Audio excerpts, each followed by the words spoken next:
Tag, you're it. Medical and health's role in emergency response. Episode 3. Here comes the Cavalry, bringing in mutual aid resources from the regions, state, and feds. Oftentimes, money is not the issue. Stuff and people are the issue, those two categories. I need to start communicating upfront with my region. That's where my mutual aid really is going to come from. And I might be looking for people. I might be looking for an ambulance strike team, for instance. I might be looking for a CalMat team. Depends upon what the nature of the event might be. I might be looking for N95s. I might be looking for testing kits. I might be looking for other PPE supplies. I might be looking for prophylactics if there's an anthrax attack, for instance. So the nature of the event will dictate what I'm looking for, but it really revolves around people and stuff and me communicating in advance what I might need so that my region and then the state knows what I might be asking for and then is getting prepared to get it for me when I actually need it. That's the mutual aid system at its best, and it works really well. When a local jurisdiction experiences a large disaster, region, state, and federal government coordination is necessary to supply critical medical and public health resources and support. Coordination of resources between levels of government is called mutual aid and mutual assistance. This coordination is vital to ensure that local needs are met. The locals will respond to an emergency. If it gets too much for them, then they reach out to their operational area. And when it gets too much for them to handle, then they reach out to the region, who reaches out to the state, who reaches out to the federal government. That's a quick overview. Mutual aid provides assistance from surrounding areas, could even be longer areas that are way far away that come in to assist the local area in dealing with that specific MCI or disasters. There's a lot of coordination that needs to happen on both the EMS side and generally on the medical health side as well. So the first and foremost part of coordinating these resources, number one, knowing what resources you have available, pre-planning these type of incidents. You don't just automatically, send out a request and a bunch of ambulance strike teams show up. It's knowing what type of resources are needed, where to obtain these resources, who to communicate with, and how to manage them once they're actually on scene. Sometimes all we had to do was ask for help to come in and really let those helpers like CalEMSA and CalMat be able to do what they were sent to do. But we also needed to have a voice in that. We needed to be able to communicate with them on a regular basis, not just daily, but several times a day, and map out what their part in the response was versus what we would be able to sustain after they left.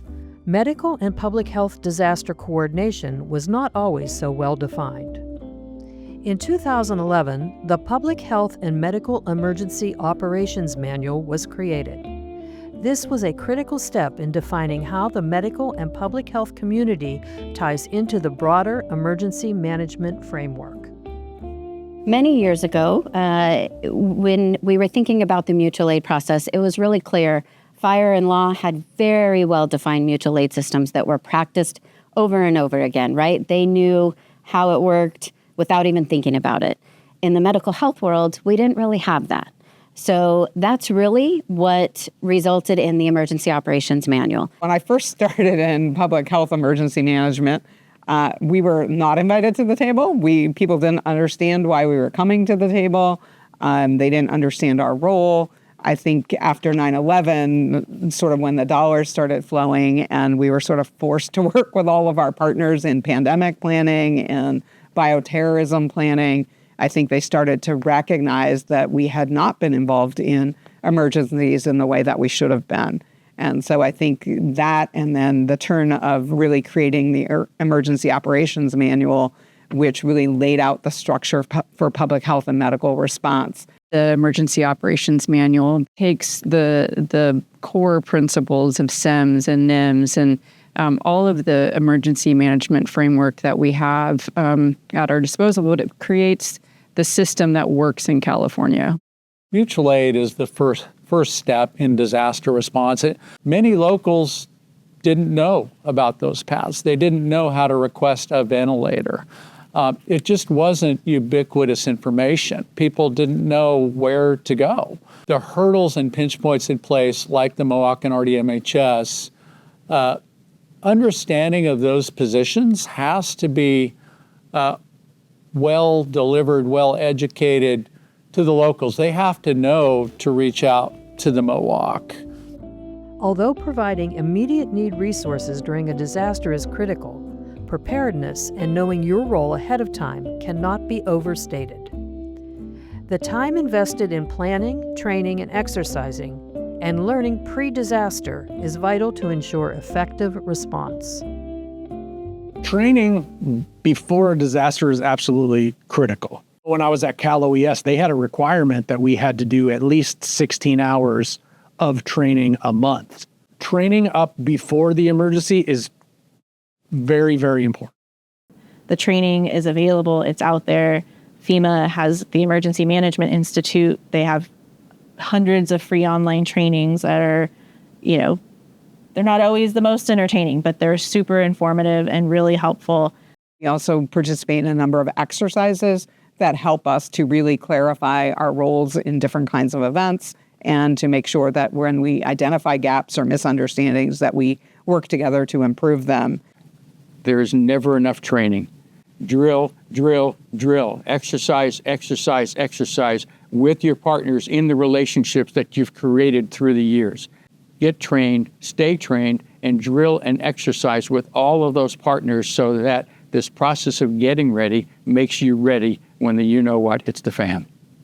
I think it's imperative that people have clarity on what their role is and how they connect across state and local and federal.